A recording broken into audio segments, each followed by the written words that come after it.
Tapos na akong mangulit sa'yo. Hindi na ako ang taong laging naghahanap ng oras mo.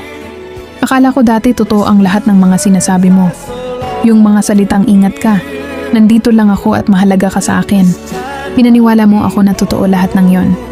Habang ako, minahal kita ng buo at walang alinlangan. Ikaw naman pala ay naglalaro lang. Habang ako seryoso sa nararamdaman ko, ikaw naman ay parang naghahanap lang ng pansamantalang aliw.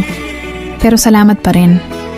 Kahit sandali mo akong pinili, kahit sa huli hindi naman ako ang gusto mong manatili sa buhay mo. Ako yung taong nandyan kapag kailangan mo ng lambing, ng kausap o ng pansamantalang saya. Pero hindi ako yung taong pipiliin mo para panindigan. Ako lang pala yung pahinga mo kapag ikaw ay pagod o naboboard, pero hindi ako yung taong ipaglalaban mo. Ngayon, titigil na ako. Hindi na kita kukulitin. Ibabalik ko na sa'yo ang kalayaan na matagal mo nang hinihingi at kukunin ko na rin ang puso ko na matagal na nagtiis sa lahat ng sakit na ibinibigay mo.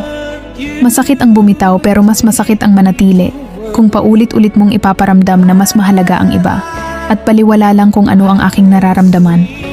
At kung dumting ang araw na maalala mo ako, yung taong makulit at naging istorbo sa'yo, yung taong minahal ka ng sobra at totoo, kahit ramdam niyang hindi mo naman siya kayang pahalagahan, yung taong nanatili sa'yo kahit nasa pinakamababang yugto ng buhay mo, yung taong paulit-ulit na umiintindi sa'yo, pero sa huli, iba pa rin ang pinili mo.